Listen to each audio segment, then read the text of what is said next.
You're listening to Opera Box Score. Let's get ready to rumble!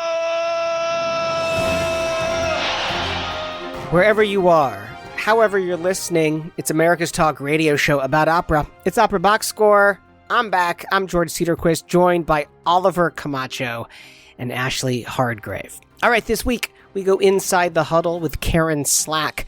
The lirico-spinto soprano rose to prominence in prima donna roles like Butterfly, Tosca, and Aida, but more and more is in demand as a galvanizing voice for African-American artists working in opera and classical music. Next month, she will premiere the music for an innovative new program called African Queens, and she joins us pre-Coronation. And then in the listener mailbag, a scouting report on emerging artists to hear this summer. Plus, in the 2-minute drill, laundry tips from Washington National Opera's costume department and a lesson on how to say the F word in Finnish. Make sure you subscribe to the podcast. Spotify, you're going to click follow. Apple Podcasts, hit that plus sign. Send us a voice memo or even just email us your hot takes. Mailbag@operaboxscore.com. You can even just record your thoughts using the You Got Something to Say tab on the website. That's operaboxscore.com. However you contribute, you're going to get the OBS beer coaster, the OBS lapel pin, and a #1 OBS fan foam finger just for sharing your own hot take. It's great to see both of you here again. Oliver Camacho, hello. Carlos effing Alcaraz, and hopefully I'll learn how to say that in Finnish so I can celebrate him in every country, because he was so incredible getting to the finale of Wimbledon, which just ended. And it wasn't clear that he was playing his best tennis throughout the tournament. But wow, the last 2 matches he played were just like staggering how good he was. Both his opponents, Daniil Medvedev in the semifinals and Novak Djokovic, both basically said the same thing in their post-interview match interview. They said that he's just doing everything so well. I basically had no chance.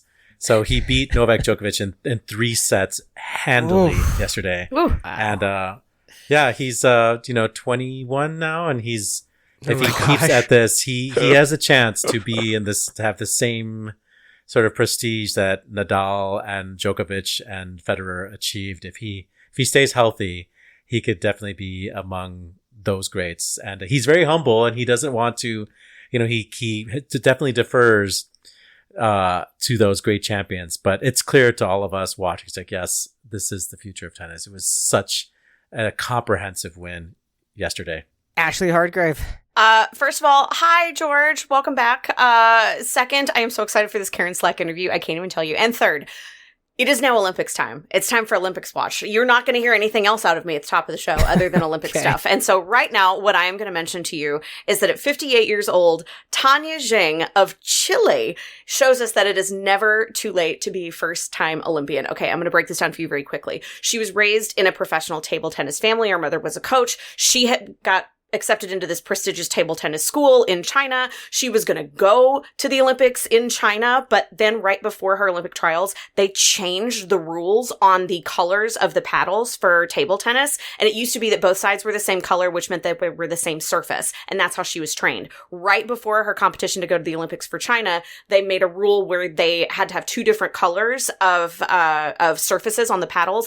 And it totally changed what the surface was. And it totally threw her off her game, pun intended. And she did not make the Olympics. She gave up her table tennis career. And then many, many years later, like 3 decades later, she gets this opportunity in Chile because she had been offered a job to go and teach and coach table tennis over in Chile. So she just kind of like worked as a teacher, worked a couple of normal jobs. And then during the pandemic, she decided to like pick up her interest again. And she got really good. She's been playing in tournaments all over, this hemisphere. And now at age 58, for the first time, she is competing for Chile in the Olympics in table tennis. It is amazing. That is amazing.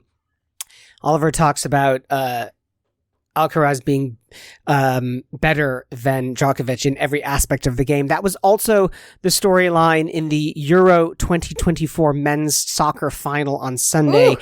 That said, I'm in the process of having a friend knit a England soccer scarf for me, which simply says England Till I Die. Let's talk some opera. Huddle up.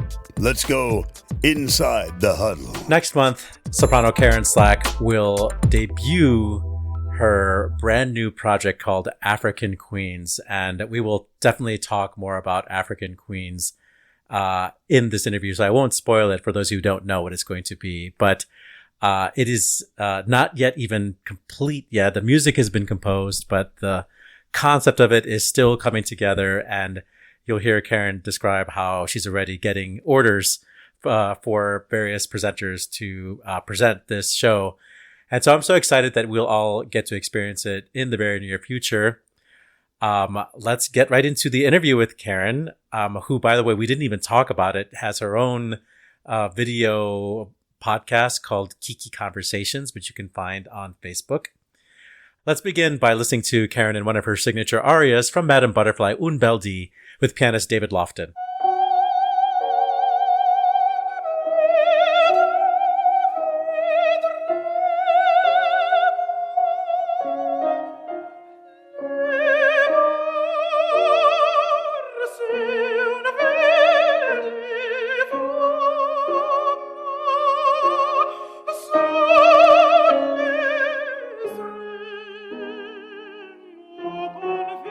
Karen Slack, welcome to Opera Box Score. I first heard you at the O Festival in 2019 when you were giving a alumna recital at Curtis Institute, and you were joined by, at the time, a current Curtis student, Martin Luther Clark Jr., but you were the diva that they brought in to add prestige to that recital series.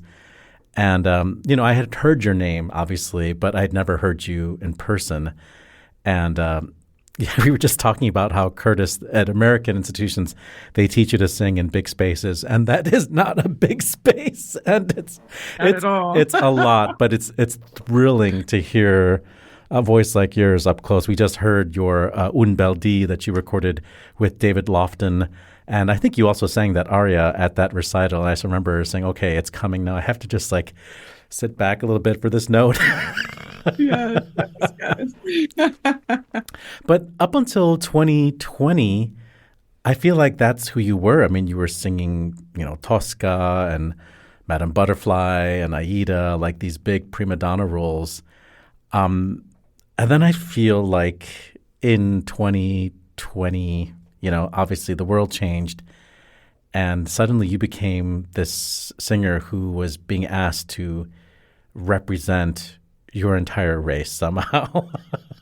But before we talk about that moment, can we just relish your career before 2020? You want to just say how it felt to be Karen Slack getting to sing Aida and Butterfly?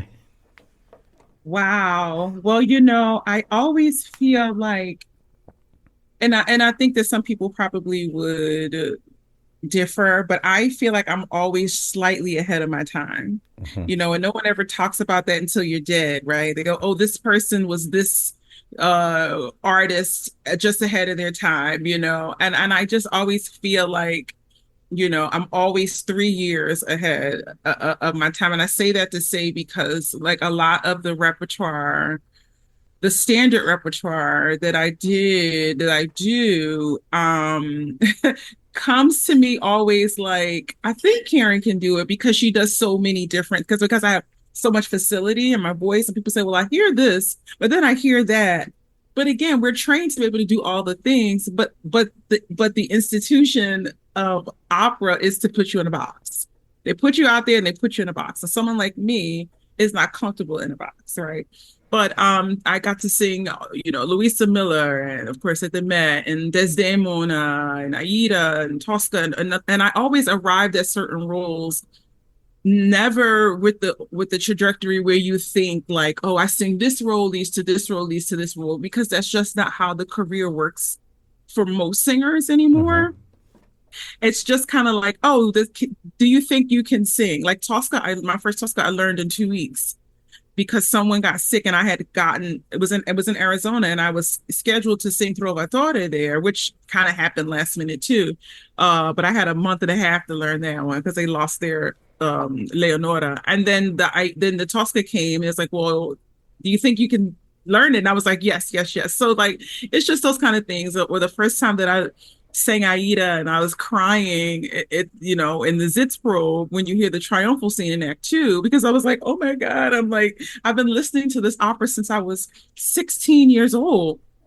And I finally arrived there. So I get I get hired now more to sing new works and all those things now, but I still have dreams of, and I want to still be able to sing some of the standard rep. It's like but I think it's just the industry. People forget that it's okay to have some people who can do multiple how do I say it? Genres, yeah. Right. Yeah. Like, come on. It's so before 2020, you had already sung Imelda Griffith and Sister Rose in Dead Man Walking. Would you say that either of those roles gave people the idea? It's like, oh, she can do new music too. I would have to say, so when I did my first Dead Man Walking, I don't remember where it was. So I've done this 7 times. God bless Jake, who wrote this amazing piece that is over 20 years old. I think it was Maestro Domain. He was like, why are you singing this? Because he was the person who hired me to sing my first Verdi Requiem.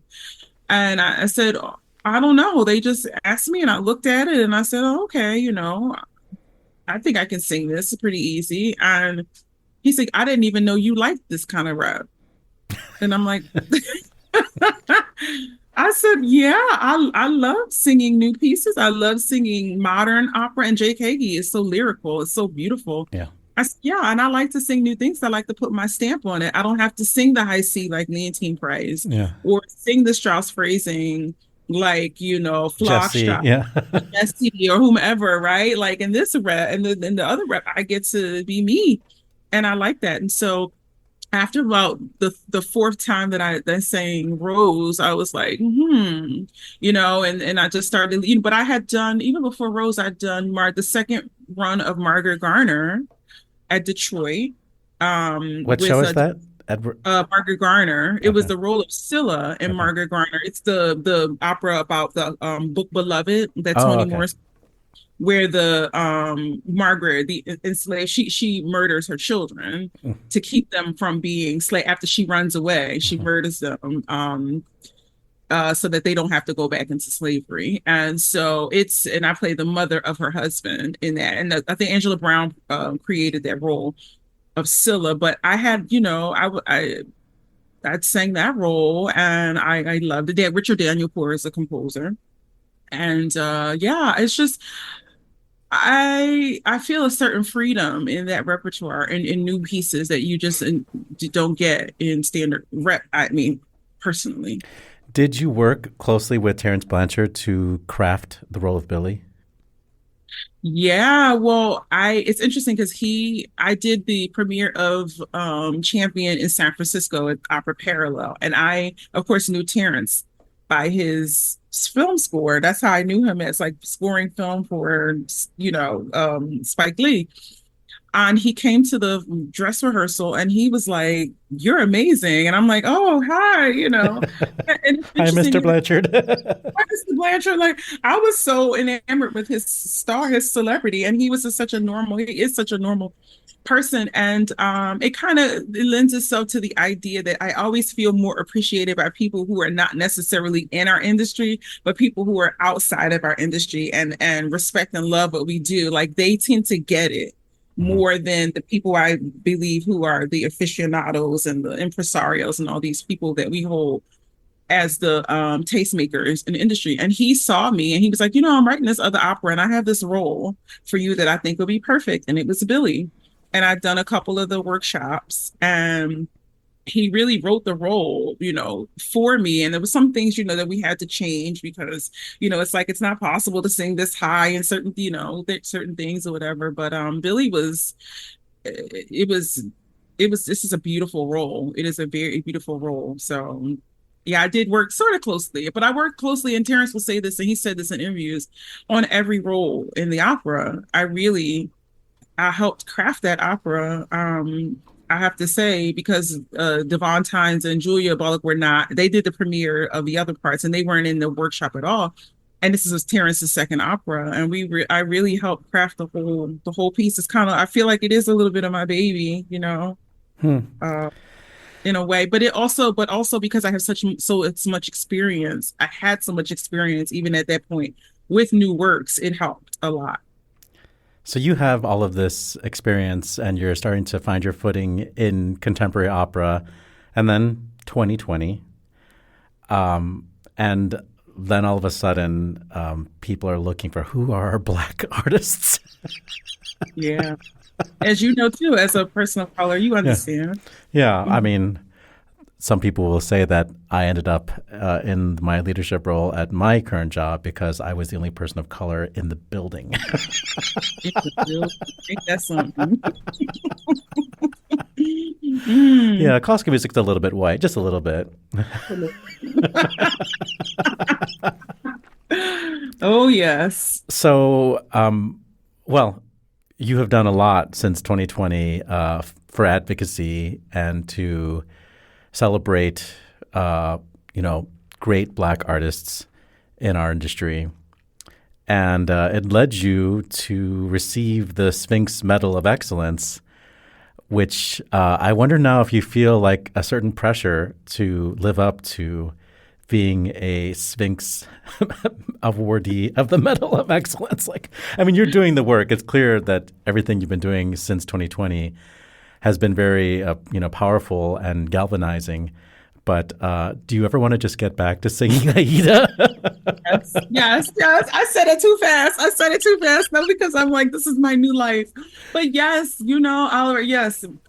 No and yes. And I'm going to be honest because everyone appreciates my honesty. That's why I feel like I'm successful, not just because of my gift, my voice, not because of, any of those things. It is really because of my heart and how I speak my truth. Absolutely. I had much more time to sit around and I learned my roles and I could go have coffee with my friends or I can go and do something fun. I don't have time for all that now.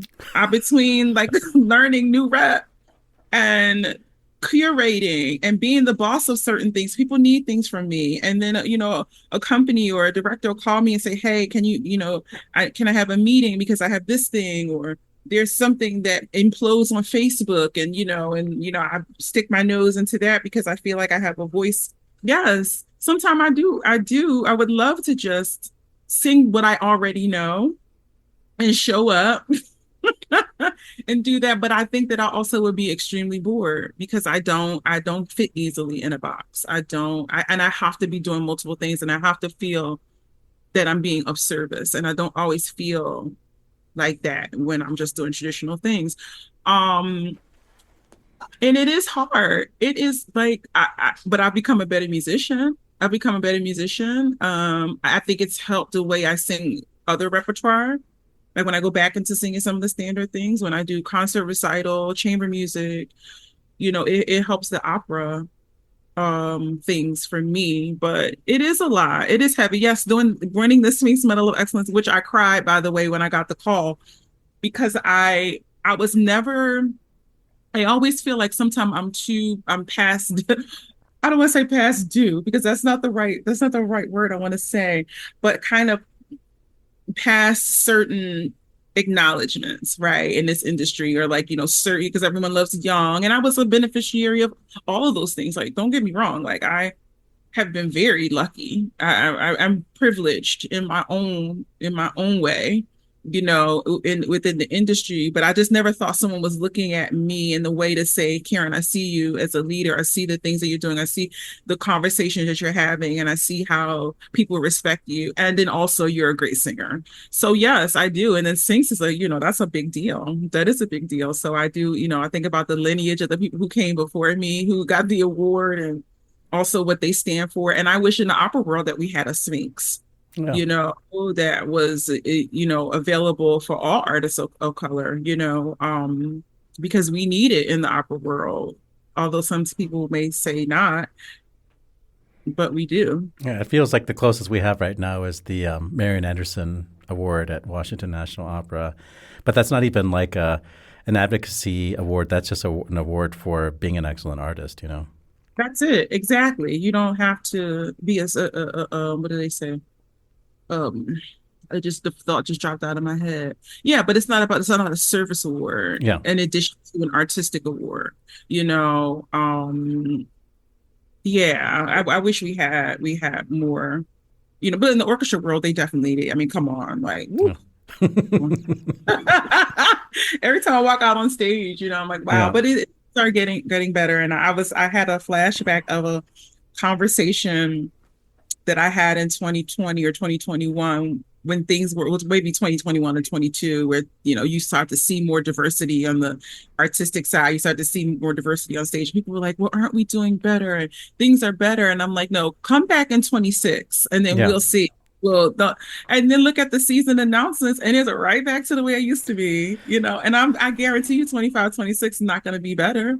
Yeah. You know, there's multiple reasons for that, but yeah, but you know. I mean, we have this conversation all the time about how this shift was very performative, and what will really create change is changing the administration and getting people in the pipeline to become future leaders.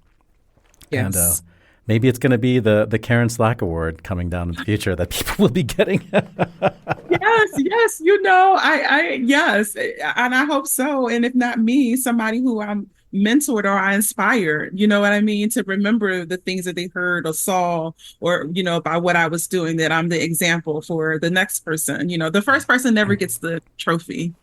You never get the, you know, the acknowledgement. But I think about what I want my life to look like after I'm done full-time singing. And you know, I thought it was straight admin. Yes, I want to, you know, be a general director. I want to be an artistic director, or whatever that meant. And then I started to think, like, is that really what I want to do? Or do I want to go out of sect and bring all of the things that I know and all the things that I've learned, all the skill sets and music and all the things into a bigger space, like to think bigger, higher, broader, you know, than just, oh, I'm going to be general director of an opera company and then get burned out in 5 years because the boards, you know, they just beat you down. And like, is that what I want for my life? I don't know. And all the fundraising and none of the artistic stuff. All the talk about, you know, but never get to enjoy the art as you talk about it, as you fundraise for it. You know, you're so worn down, you can't even enjoy the fruits of your labor because it's like, oh, I got to do the next thing. And I don't know if that's as appealing to me as it once was. Well, you are about to do one of the hardest things, which is an art song recital. Art song recitals are becoming a dying breed. In addition to that, you are doing a program that is majority new music. So how are you going to get people to come to this? Well, already the marketing for this thing is insane. It is so creative, so beautiful, and I cannot wait for people to see this thing. I can't wait to see it myself. African Queens has 8 new commissions. Is that right? By composers, majority of whom in Chicago we know of as the Blacknificent Seven: David Ragland, Joel Thompson, Jesse Montgomery, Damian Jeter, Sean O'Pebolo. I'm probably missing one in there. And Jasmine Barnes, Jasmine Barnes, of course, Jasmine, I love her. You're attaching these commissions to a narrative about African queens, historical African queens who are less known in the West. You're stitching it together with narration and also adding in songs by an African composer whose name I don't know and I can't even pronounce it. Frederick? Fred. Yeah, I can't pronounce it either. That's horrible. That's okay. I know. And also, Will Liverman wrote a piece for me, a new piece. Exactly. Yeah. Samuel Coleridge Taylor is another. Yeah. And Florence Price. Yeah. Yeah. Mm-hmm. So it's all Black composers, mostly new music. You must be every day just preparing for this thing. It's insane. Like, I was talking to Sean yesterday, and I was like, I'm nervous. I'm all of these things. Like, it's like it's every day. Like, I look at the music and I'm like, do I know this?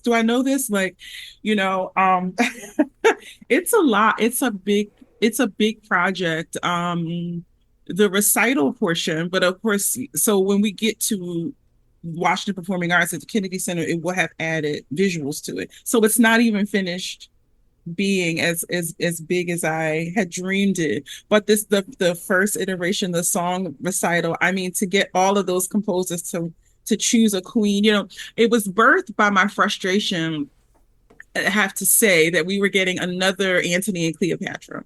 And it's no shade to John Adams or whomever, chose to do that. And I was like, damn it, there are more stories on the continent than that damn story, right? And I haven't even seen the opera, but it also was a thing that I had sort of been working on for several years, because there was the Nigerian Women's War, the Aba Women's War, is a piece that I was working on with another composer, and like it's a subject matter that has been in my spirit for a number of years.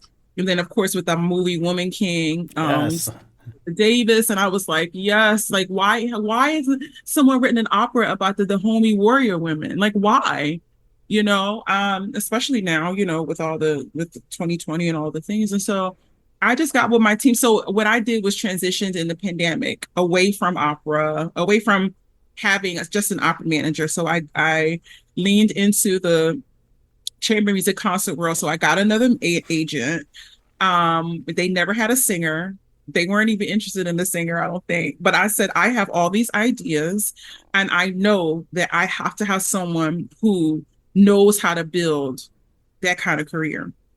And so they took me on, and African Queens was probably like the biggest, like the first big project we had. We had a couple little things. And when I started to do the research on these women, I was like, each of these women could have their own opera, and the Blacknificent Seven, they all came on convos, but they weren't quite the Blacknificent Seven yet.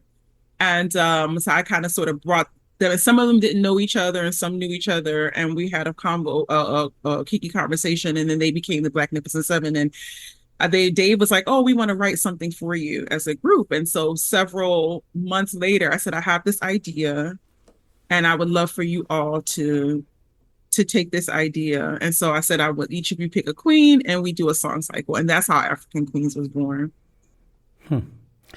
And it's coming to Chicago, well, to Ravinia Festival at the beginning of August as a song recital. But you say that its final destination is going to be a multimedia presentation? Yeah, at the Kennedy Center in March, it will have more multimedia, which should be, I mean, again, that's another thing. Like, who the heck knew they didn't teach you that in music school. I didn't learn any of that in Curtis. I didn't even, always say that singers, there always was a certain group of singers who get to curate. And even now, you have your fabulous, your Anthony Rolfe Costanzos, and Julia Bullock and Devon Tynes, who all curate, and all these other, wonderful artists who curate. But those of us who come from the standard big voiced, who was singing Aida. Yeah, you ain't like, oh, I'm going to sing a song cycle, all these new works and all this, it's just, there's no space for that. And there should be. But and I have to say, I have to attribute a friend of mine. I was very frustrated pre-pandemic because I was getting asked to sing Porgy and Bess a lot. And right before, pandemic, the Met had done, they was doing Porgy, and I've done a couple, and I've been very selective about the ones that I did. And he said, Karen, you are pushing so hard against not singing quote unquote Black music and being so selective. He was like, you need to lean into it. You need to lean into it. And for me, that meant meant take control, take charge, make a decision. If y'all gonna put me in a box, I'm gonna be in this box, and I'm gonna dress it up the way I want, and you're gonna buy it in the way that I presented it. And that was the energy that I went in. And that's how I'm going full stop on that, because I know that my ideas, they're not talking about it in a boardroom, in an artistic space. They're not talking about the things that I'm dreaming about, not just because it's me, but just because it is my sheer vision of how I see a space when I walk into it, and the need and what's necessary to fill it. Yeah. When I read the press release for this thing, it's like, okay, I can't imagine anybody else doing something like this except maybe Beyonce.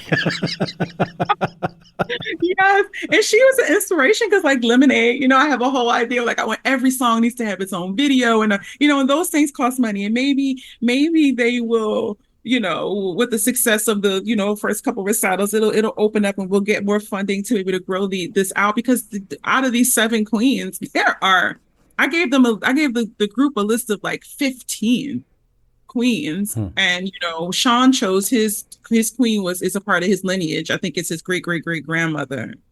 But each of them chose who they were connected to. But there's so many stories in the diaspora, but also on the continent historically outside of Egypt.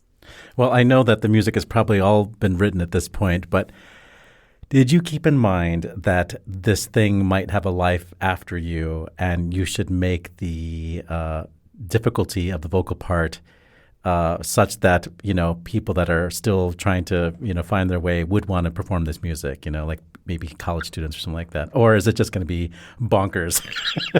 No, it's not. And some of it came at bonkers. I have to, and I'll say, whoa. If we going to tour this thing, I need to be able to sing it on a half sick throat. I need to be able to sing it. I need some alternate notes in there. Yeah. We can't, come out the gate blazing, singing high seas in the first 5 minutes. Like, we're not doing that. We're not doing that. And I have to say, each composer did write a big piece. They did write a big, so it is a big vocal night. And I sort of set myself up for that. But no, these pieces will be singable. No, you got to be able to sing. Yeah, you have to have a technique. So to be able to sing some of these things, and it is just not for me. And that's the idea. The point is that these pieces live in the world and they live beyond me, like you birth them and then you give them to the world. So some are pretty technically complex, but very juicy. So, and some just like Joel wrote a beautiful, of course, because that's just Joel. He wrote a beautiful lullaby. And so they're very easy to sing for most people.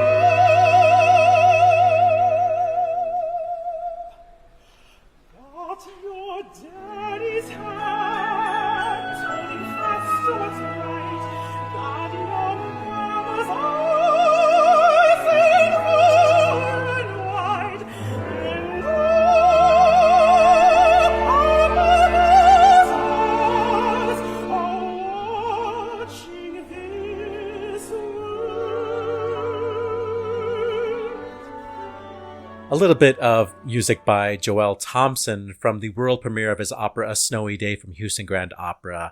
That was soprano Karen Slack singing Mama's Misgivings aria. Make sure you subscribe to the podcast on Spotify, click follow on Apple Podcasts, hit the plus sign. I feel like we might have to get Donald on the payroll at this point. The man put so much stuff into the listener mailbag. It's quite impressive. And this is the latest contribution, Donald's field report on singers to watch this summer. Hi, operaboxscore. This is Donald from Nueva York. And I'm sitting here on this glorious rainy day. And I just wanted to talk a little about some things that are going on at summer festivals around the U.S. and some young singers that I've been in contact with the last couple of years who I think are careers to watch.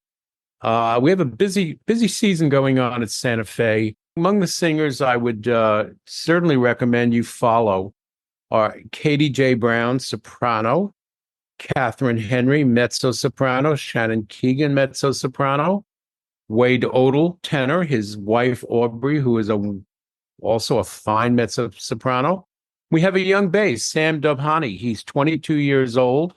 He's got this big, beautiful, mature bass voice. He's certainly a singer to watch. And Sejin Park, baritone from South Korea, is starting to make a career for himself in the U.S. He's won a couple of competitions. All of these people actually have been involved in the competition circuit around the U.S. the last couple of years. Then you have Opera Theater of St. Louis. They do all their stuff in English. And they're doing a new work by Ricky Ian Gordon called This House. And there's a wonderful mezzo who I've known for about 10 years now, Christy Swan. And she's going to be in that.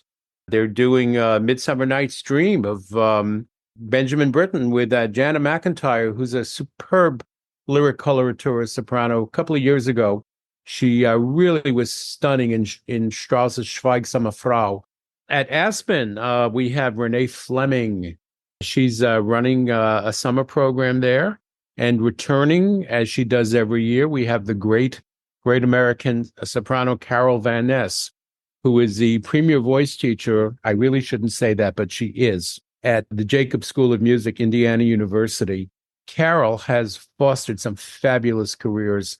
I'm involved with a particular competition here in New York, and every year we have many of Carol's pupils, and they're all beautifully trained. Glimmerglass. Glimmerglass is, I don't know, I don't find their program this year as interesting as before. They are doing the Pirates of Penzance, which is always fun. Wolf Trap. Yes, go to Wolf Trap if you can, outside of Washington, Vienna, Virginia. They are doing La Boheme. 3 fabulous young singers. Amanda Batista, who's in the Metropolitan Lindemann program. Actually, they're all in the Lindemann program.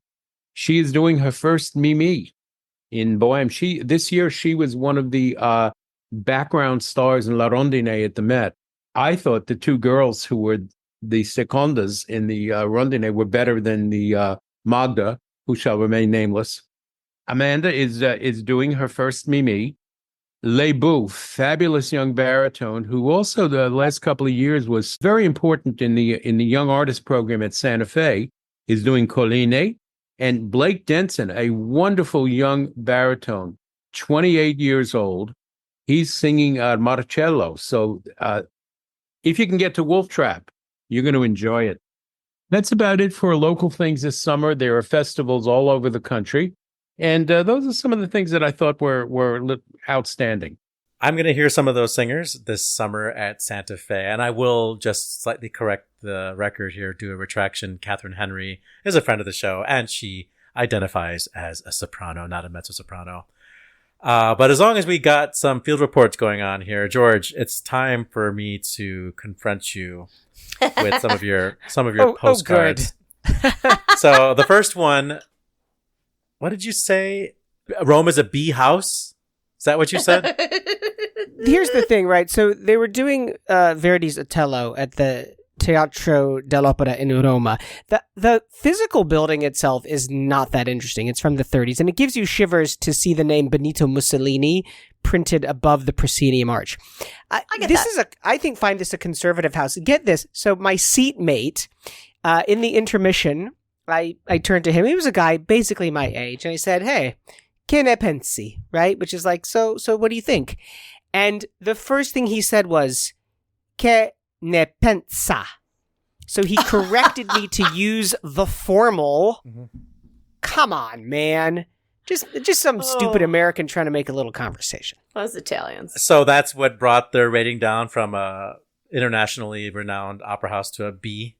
That and a super boring production from the a joint co-production with Monte Carlo. But in that same field report or postcard, you talk about all the great things that were happening there that you weren't going to see. Maybe I just drew the short straw. You know, somebody else in the audience that I was talking to at intermission said, look, here's the thing about Verdi in Rome is that you don't mess with Verdi in Rome. Come scritto, you do it exactly as it is on the page. You don't try and do new productions. You don't try and mess around with it. So I feel like maybe I just got like a really boring slice of pizza when I wanted a quattro stagioni. But you're standing by drawing a conclusion about a historical opera company based on your single experience.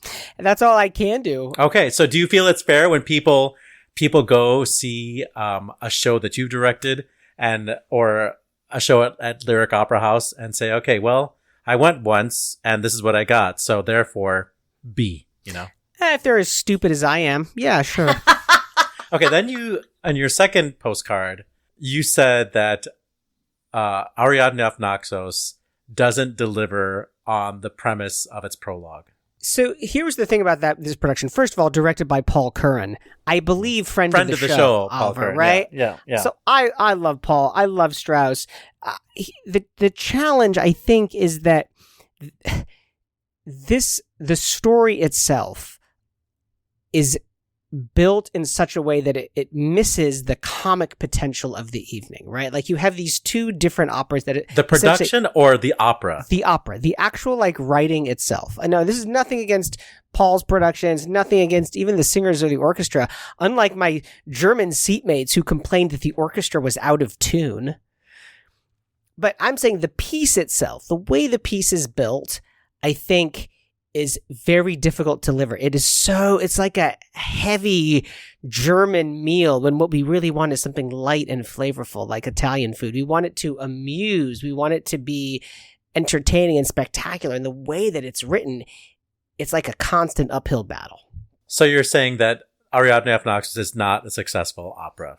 Not the production at wherever you were in Zurich? Is that where you were? No. I was at La Fenice, baby. At Fenice.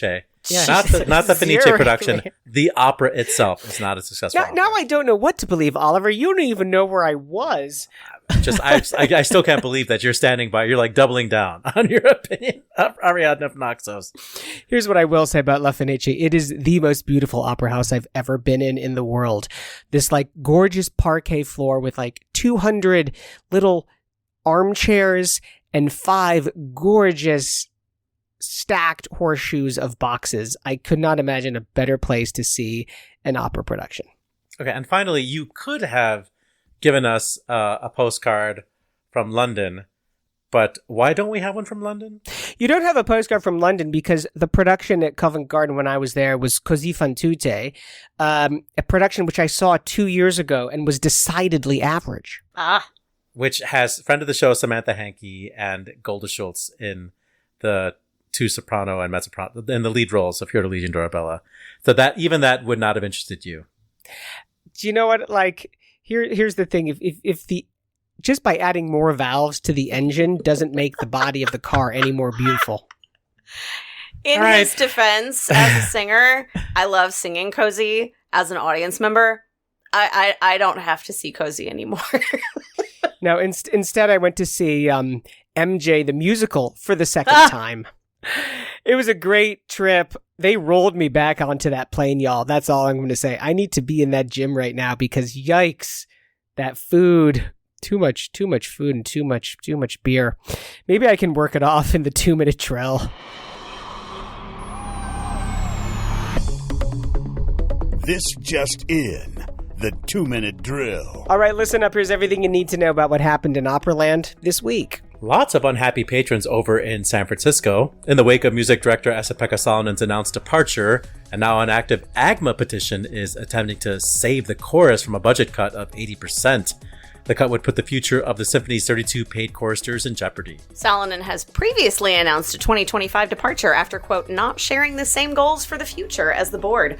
After recent protests by San Francisco musicians and an 8,000 signature petition, an audience member displayed a sign in Finnish during a concert, which translated into English as F the board, which went viral on social media. When you're the costume director of a major opera company, you often find yourself tackling weird laundry challenges.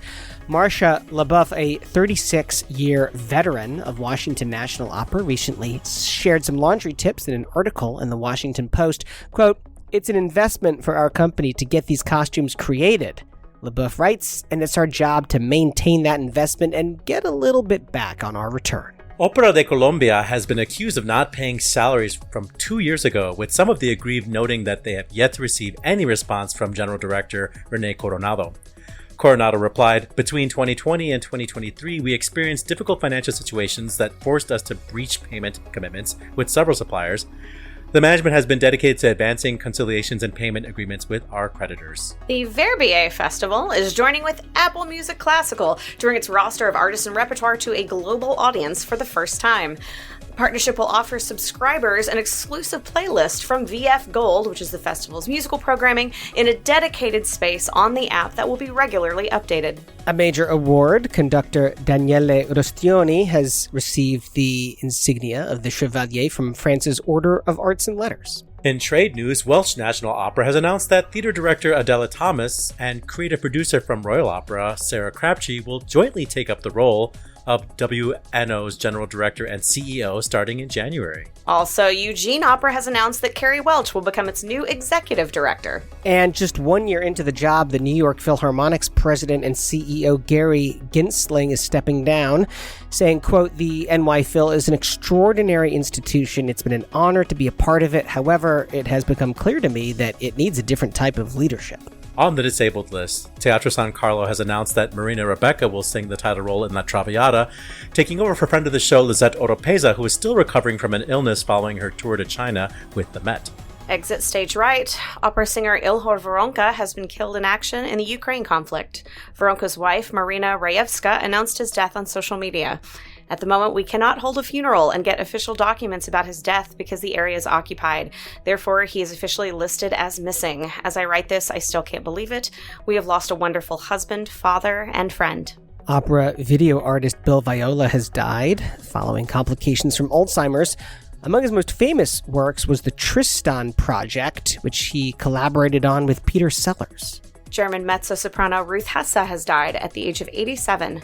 She had a significant tenure with Hamburg, Berlin, Vienna, and Bayreuth operas. She left numerous recordings, including Tristan, Die Frauen Schatten with James King and Berit Nielsen, and Der junge Lord. And on this day, July 15th, in 1556, it was the first publication in the Americas of the Latin Ordinary of the Mass, the first book containing printed music in the New World.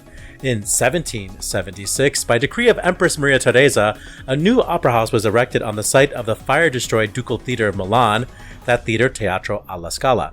In 1852, it was the first performance of the second version, which was in Italian, of Ludwig Spohr's Faust at Covent Garden in London. In 1853, it was the birth of soprano Hedwig Reicher-Kindermann in Munich, known for her Wagnerian roles. Also that year, Italian bass Oreste Lupi was born in Rome. In 1872, German-American conductor Alfred Hertz was born in Frankfurt. In 1878, Ottilie Metzger-Lauterman, the mezzo-soprano, was born. In 1914, it was the first performance of Rimsky-Korsakov's The Golden Cockerel in London. In 1921, American composer Jack Hamilton Beeson was born in Muncie, Indiana. In 1928, character tenor Charles Anthony was born, who sang 111 roles in 69 operas over the course of 57 years at the Met. In 1934, English composer Harrison Birtwistle was born in Lancashire, and happy birthday to American singer and sometimes Gilbert and Sullivan soprano Linda Ronstadt, born this day, July 15th, in 1946. That's your 2-minute drill.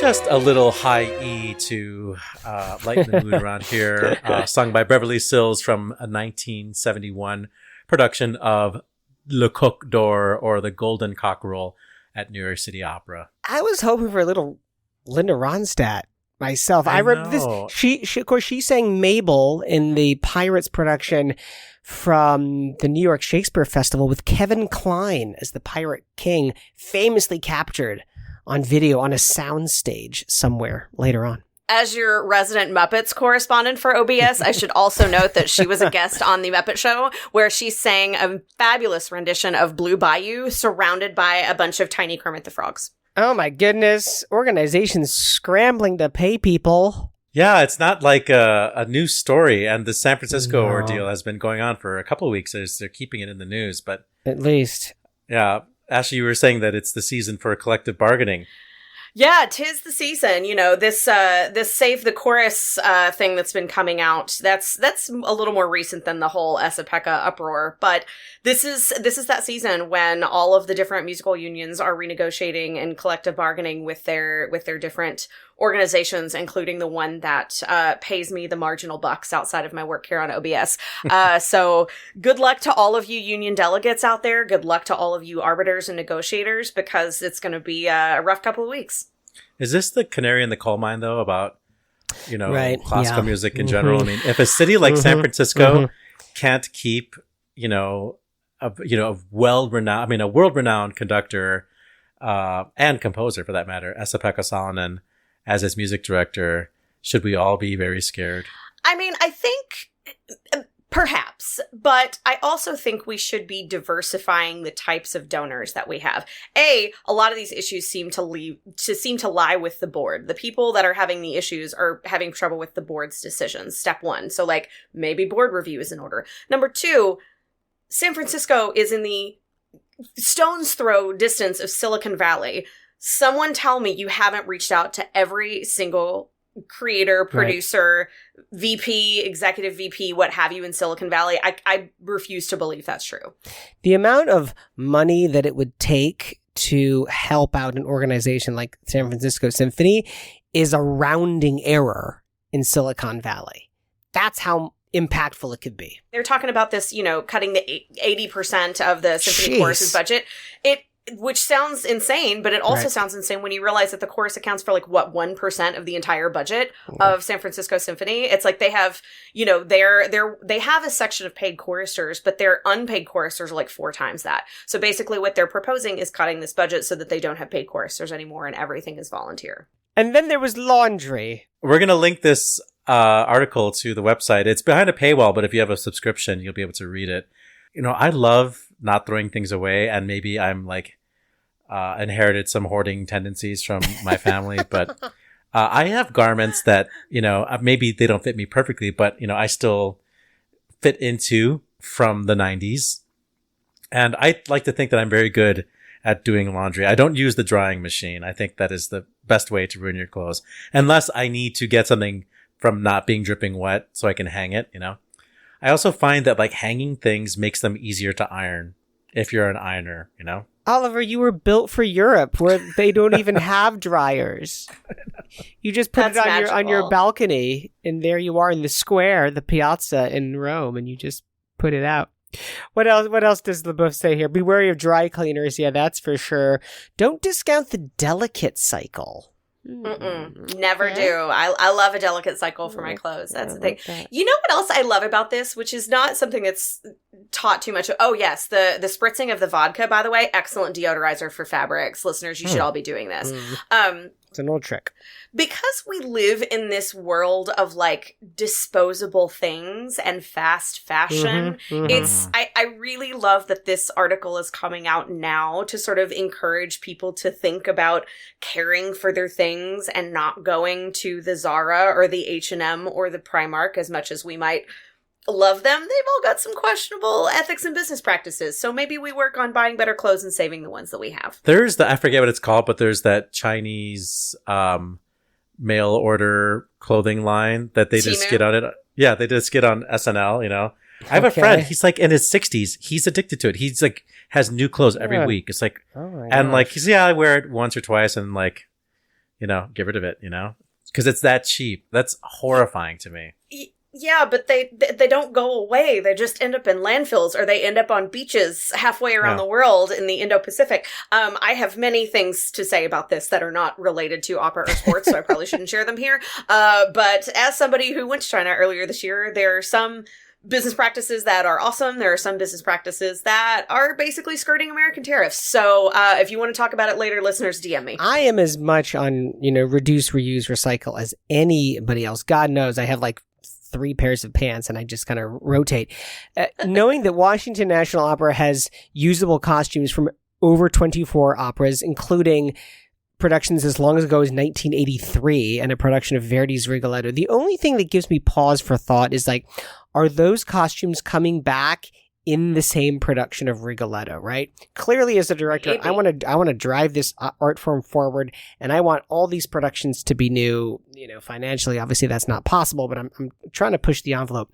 So I get freaked out when I'm yes, we're using exactly the same costumes from the 1986 staging of Daughter of the Regiment in 2025. Let's mix it up a little bit. We'll see what happens. Listen, slap a bow on it. No one's going to remember. Unless they're looking at production photos, ain't nobody going to be paying attention. Throw a sash on it. It'll be fine. Good call.